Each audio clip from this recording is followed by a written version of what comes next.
oyagala omukolo gw'ogwenjawulo gubeere n'ebijjukize mu nnyumba yo kankwanjulire ba King Montage Photo Studio fe bakafuluma okukuba ebifaananyi n'okukola vidiyo. Olina wedding, birthday party, kukyala, nika, baby shower, photoshoot oba music shoot na buli kimu kyonna ky'oyagala fe tusobola okuwa ebijjukize ebirungi eri ebirooto byo. Ate nno mwana wattu kusintiiza omuntu wa bulijjo. Tusange Bannankulabe ku Bitaala ku Prime Tower Level 3 Room D04. Okumanya ebisingawo tukubire ku nnamba zino: 0702 104 125 oba 0755 311 731 oba 0777 223 405. King Montage Photo Studio fe tusobola okuwa ebijjukize ebirungi ate nno mwana wattu kusintiiza omuntu wa bulijjo.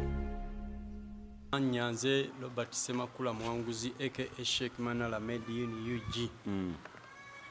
Nsonga kyekulese ng'obuze wagwa. Ate nagwanze ni musajja muweereza wa Katonda. Mbeera mu church emirundi egisinga. Tukusanzewa wano kuba ntukula embeera si nnungi. Embeera si nnungi munsanze nva mu seti tulina firimu gye tuli mu kuzannya era ndowooza osobola balaga ekikomera mu nsanze. Firimu egenda kubeera international si nnyo loko nga bwe kibadde firimu zaffe. Firimu y'amaanyiko okusinga firimu zaffe ez'Ekinnayuganda. Kati omuntu yenna neebuuza bintu bingi byenkola asobola okunfollowinga genda ku page yange. Osobola okumbuuza page yange eri Sheikh Manala Made in UG ne YouTube channel yange eri Sheikh Manala Made in UG. Ku Facebook nina account eriko Semakula M Robert, Semakula Mwanguzi Robert. Endala eriko Sheikh Manala Facebook account ziri bbiri. Ebyo nobo osobola okunfollowinga nze sina Twitter sina ki just awo osobola okunfunira nekyoba njagala okumanya kyoba ojja okumanya kunzi. Kikulese ku Celeb Jazz nadde ndi awo n'otukubira akasimu. Kwe kwagala okwanamiriza bano abasajja abatubbira ennyimba ate nga beefuula b'amaanyi beefuula banene mu ggwanga kati nga Palaso nabakubira amasimu nenkubira maneja waabwe ng'oluyimba lwe bayita Kama Ivan ng'oluyimba lwe bayita Kiriza terunnaba kuteeba luyimba Kiriza nembubira Kama Ivan yanvuma buvumi so singa yajja mu buntu nangamba omanyi Manala nti tomuwayiriza simuwayiriza namukubira waliwo n'abaali baliwo n'essimu nenjiteeka mu loud speaker naliko mu studio emu ne bawuliriza bulungi nga njogera era oluyimba nanvuma buvumi najjako bujja sazzaayo Kama Ivan bw'abaawulira sazzaayo kigambo nakimu nti oba muvumi kuba nze simanyi kuvuma naye abasajja abo balina engeri gye batujoogamu n'otwala oluyimba lw'omuntu amazima ddala nga weekaliza ddala n'otalispektinga luyimba lwange gw'omanyi obwongo nze bwe natusaamu olw'okuba oyagala okukyusakyusa n'okyusakyusa nze kye nayimba mwana munnange kati kino kambabuuse abawuliriza mwenna genda ewali kompyuta kwata oluyimba olwo luteeke mu kompyuta oba mu ssimu yo ojja kulaba yalutuuma Kiriza good naye oluyimba lukyaleeta erinnya liri mwana munnange bw'oba oluwuliriza bw'oti genda owulirize oluyimba lwange olwa mwana munnange oluwulirize vaasi yange esembayo gwe walwewandiikira nze siinamu era waliwo omuntu emu yali agezezzaako bamuyita Rocky Star yali agezezzaako najja nampita mbu ayagala mpandiikira ennyimba naye kyo nze nakigaana nze mpandiikirira abalala ennyimba ninako abantu ate ng'oli comedian obwongo obuwandiika ennyimba obujjawo ekyo mu kigabo Mukama yabigaba byonna kati olwaleero nsanze ku seti yakuzanya firimu ate nga ndi comedian bakomedian bameka b'osanzeeyo abazanya firimu museemu sibbirize ndabikiddemu wabula kyonna ky'olina osobola okukyeyambisa nze nayimba oluyimba ne lukuba Nigeria baluyita Heart Leader nina ennyimba ku YouTube osobola genda osakinga oluyimba lwe bayita Naira Heart Leader kayimba ki n'ebirala bingi eyo naye kakati olwaleero ebyo byonna nabikyusa kati mwana munnange walukuba mwaka ki era oluyimba nalukola 2015 yalunkolera bamuyita producer Eddie Bambi mu biseera ebyo oluyimba olwo yalukolera Natete waliwo studio gyali abeeramu nga tannakola kati bwe yavaayo n'akola studio eyiye n'ajja ne footage oyo ne tukola oluyimba olwo nzikiriza nti Palaso okuba oluyimba olwo kiri wakati wa 2013 2017 oba 2018 emabega mu myaka egyo twali ku dancers yabeererawo ng'akyajjawo nnyo ku club dancers ekibuye mumanyiiwo ayimbiddewo emirundi mingi Palaso yeegomera oluyimba olwo omu ku bavubuka be yali atambula nabo najja nangamba mwana oluyimba lwo lubadde lwakabi nnyo olaba Palaso alusiimye ngambwe nvayo ku stage yali addayo ngenza okuddamu okuwulira oluyimba ng'alukubira no mukadde ako nga tetunajja mu biseera bino 2015 nova ku stage nodde emabega backstage tewali backstage abamanyi dancers abagizze kakirabu kali awo bw'oyingira bwoti oluva wano bw'oli abantu babeerawo awo nga bakola ebyabwe abanywanga ebintu byabwe emyenge gyabwe soda waabwe nange nabeerangawo bwolumwa kati ngera bw'omala okuyimba osobola okujja n'otuulaawo kuba tikwali backstage eri yali club kati bwe namala okuyimba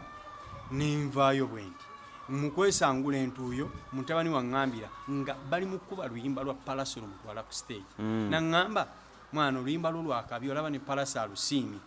era y'ensonga teyateeka mu kulukuba yali badde alukolerewa Edidi kuba Edidi amukoledde ennyimba nnyingi oluyimba luno tetunajjayo awo na then nemuva ku dancers awo kyekyabaawo wayitamu myaka 2 nkugambye emabega 2018 oba 2017 weyalubbira watwalira oluyimba olwo oluyimba ndukola 2015 ebiseera abajjukira we yayimbira oluyimba ne Full Figure we yaddiramu oluyimba lwa Full Figure naye ebiseera ebyo Palaso watwalira oluyimba olwo ndowooza nga naye agala kukola challenge eya Full Figure akoleyo oluyimba olulwenga ye nga lwa ngoma ŋŋanda lwa biro olwange era n'ate odukolera mu studio mwe nalukolera eya Edidi n'alutwala n'alukolera mu studio endala abantu abamu bazze baŋŋamba musimanyi kirabika Edidi biki nedda Edidi singa yagira oluyimba olwo yali mukoledde ate era singa Edidi ye yalutwala Edidi yali ntegeezezza kwa Brian Beats yakubye engoma ya Brian Beats yakubye engoma ya Palaso Erozeno lwaki teyalukolerayo kakati bw'osuubira kakodyo kyakali awo oluyimba ddwo yali tasobola dukolera mu studio mwe nalukolera kuba talina lukusa ku ddwo gw'osuubira ani yalubbayo kyekibuuzo anti nkunnyonnyodde wuliriza kye njagala okugamba oluyimba yalubbira ku Dancers Club walubbira so kati monokubira manager we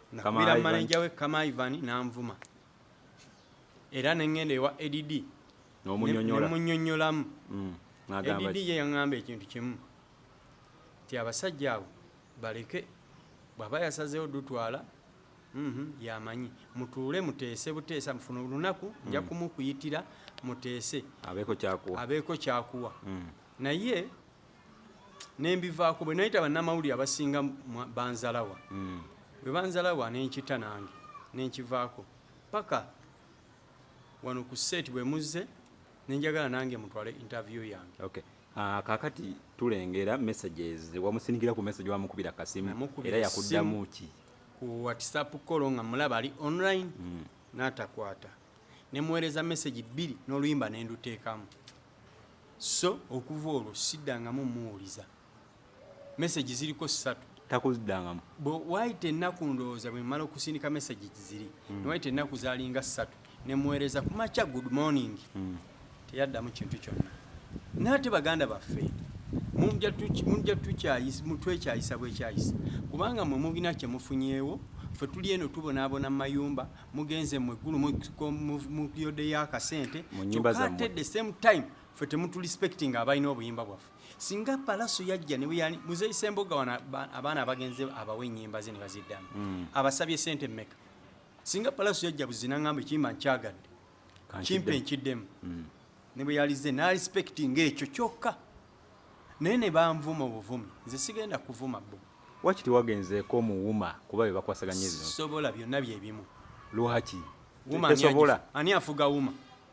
bafiina masannyalaze basobola okuyamba fiina masannyalaze ani amukulira ani ali waggulu waabwe ebyo byonna kankubuulire gwe bw'oba oyagala okumanya kati music waali omusajja Bobi Wine yabagamba buli omu agumye munne so kati ne boogenda n'ogamba ani noboogamba ani poteya kitege tewakyali kibagenda kukyusa music bamutunze bo bennyini ate eyo family ekoleredde nnyo music okumusuulira eyo family mayanja family bakoleredde nnyo music bwe beetunze singa baali bakazi baali badde batya batunze music ne bamusuula bamustidde ddala tewakyali kati ye family yokka gye tumanyi ng'ekuwa ekiziki Palaso akikubye omwaka oguwedde ate gwe oli mumuzaala wa buzaale ndi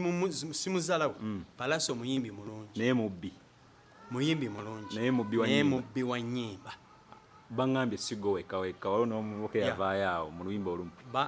nze bwe namala okwagala okubalumba abantu bangi ne banzijjira nti si gwe wekka nange nakiwulirako nti sinze nzekka gwe batwalidde luyimba ate nga complain bwe zityo zaabeerangawo kakati nedda tunulira oluyimba luno simanyi bannaayi embwa ezaalambwa ate olwokuba kano akamu akakulu kakulembedde tulowooza nti buno obujja eneyo zinaabamba ate era nazo zibambwa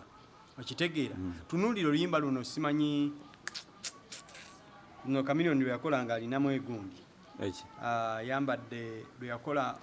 yali ayagala kukakkanya luyimba lwe bayita City Ross tubonge luno lwa gundi oluli alulinga lwalingala luyimba lwa mutizedi ye lwakuba yaluyimba mpola mpola ono n'alukwata n'alujja n'alukyusa style kati ebyo babikola enkya n'eggulo si gwe gusoose kati kiki oyagala palaso bayige okwetoowaza mu bintu by'abantu baleme kubeera babbi bafujjo kaddemu baleme kubeera babbi bafujjo so gwe toyagala ssente kati oyagala muyigiriza muyige palaso muyige bw'oba olina ekintu ky'omuntu kyoyagadde ono music lwe lujegere olutugatto tufula ab'omukwano oba abooluganda naye mwe abamu olw'okuba mwajja munoonya ntalo temugenda zimaliriza so nga music ow'entalo yaggwawo dda oyagala omukolo gw'ogwenjawulo gubeere n'ebijjukizo mu nnyumba yo kankwanjulire Baking Montage Photo Studio fe bakafulu mu kkuba ebifaananyi n'okukola vidiyo olina wedding birthday party kukyala nika baby shower photoshoot oba music shoot na buli kimu kyonna ky'oyagala fe tusobola okuwa ebijjukizo ebirungi eri ebirooto byo ate nno mwana wattu kusintiiza omuntu wa bulijjo tusange bannankulabe ku bitaala ku Prime Tower level 3 room D04 okumanya ebisingawo tukubire ku namba zino noti 7 noti 2 emu noti 4 emu 25 oba noti 755 3 731 oba noti 777 noti 23 4 noti 5 King Montage Photo Studio fe tusobola okuwa ebijjukizo ebirungi ate nno mwana wattu kusintiiza omuntu wa bulijjo